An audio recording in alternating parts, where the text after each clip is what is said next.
देखो, आज की तारीख में दुनिया के हर व्यक्ति को, इस पृथ्वी पर रहने वाले हर व्यक्ति को दिन में 21,000 बार ऑक्सीजन की ज़रूरत पड़ती है और उसको पता है कि ऑक्सीजन जंगलों से और वृक्षों से मिलती है।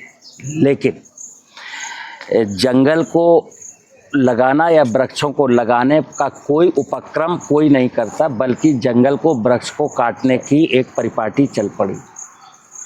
हर व्यक्ति को पता है कि हमको दिन में 10 बार शुद्ध पीने का पानी चाहिए और शुद्ध पीने का पानी हमेशा ब्रह्मा जी के कमंडल से गिरता है बारिश के सीजन में।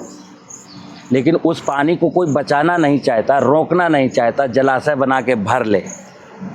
शुद्ध पानी सबको चाहिए, लेकिन वर्षा का जल कोई बचाना नहीं चाहता।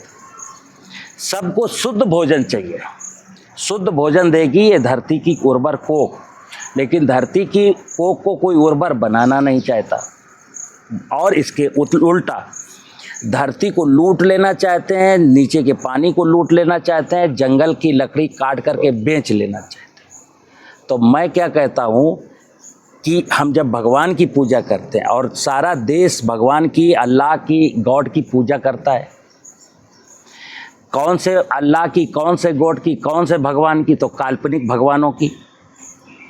यथार्थ में ये धरती की पूजा, यानी धरती की उर्वरा शक्ति को बढ़ाना सबसे बड़ी पूजा, वर्षा के पानी को बचाना सबसे बड़ी पूजा, पेड़ों को लगाना सबसे बड़ी पूजा। 3 देव रक्षा करें, ब्रह्मा विष्णु महेश।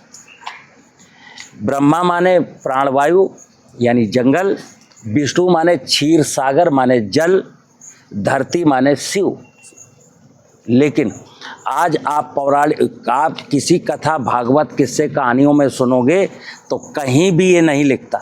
वेदों में साफ लिखा है, लेकिन वेद हम पढ़ना नहीं जानते, और जो पढ़ना जानते हैं वो आपको सत्य बताना नहीं चाहते, क्योंकि उन्हें पता है कि सत्य जिस दिन इंसान को पता चल जाएगा, मेरी दुकान बंद हो जाएगी। ठीक है ना? तो हम सब को आडंबरों में उलझा के रखा है। जैसे लोग शिवलिंग में जाएंगे, दूध चढ़ाएंगे, पानी चढ़ाएंगे, धतूरा चढ़ाएंगे। धतूरा चढ़ाने का मतलब है, सब लोग जानते हैं शिव भगवान विष पीते हैं। तो शिव कौन है? धरती। इसको विष पिलाओ ना, ये विष इसको दोगे तो अमृत करके लौटा देगी आपको। लेकिन हम जब इसमें विष ही नहीं डालेंगे तो ये विष से अमृत बनाएगी कैसे? ठीक है ना? तो मुद्दा ये है कि हम सब लोगों को, किसानों को, खासकर किसानों को तो धरती की, पानी की और जंगल की पूजा करनी ही चाहिए। जिस दिन किसान ने खेत की मेड़ पर पेड़ बना लिए, वर्षा का पानी खेत में रोक लिया और खेत की सामग्री जो खेत ने पैदा करके दी थी, पशु को खिला दो, पशु का गोबर लौटा दो, अपना मल वहीं ले जाओ और जो और चीज़ें बची हैं खेत को वापस कर दो। जब मैं गिव एंड टेक का दुनिया में, मतलब इस संसार में गिव एंड टेक का फार्मूला है। आप दोगे आपको मिलेगा, आप नहीं दोगे आपको नहीं मिलेगा। इधर से मैंने देना बंद कर दिया है तो परमात्मा ने भी अपने हाथ खींच लिए। अब वो कहाँ से लाए भाई? इस ज़मीन में अगर मैं कार्बनिक पदार्थ नहीं डालूंगा तो ये ह्यूमस कहाँ से बढ़ेगा? अब आप जो कह रहे थे कार्बन की मात्रा कहाँ से बढ़ेगी? पेड़ नहीं लगाएंगे तो कार्बन की मात्रा कहाँ से बढ़ेगी? प्राणवायु कहाँ से मिलेगी? ठीक है ना?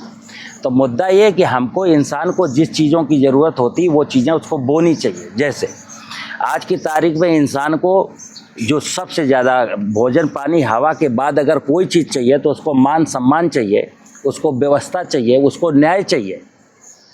लेकिन हम किसी को सम्मान देना नहीं चाहते, सम्मान पाना चाहते हैं। अगर सम्मान नहीं दोगे तो सम्मान आपको कौन देगा? आप किसी को व्यवस्था नहीं दोगे तो आपको व्यवस्था कौन देगा?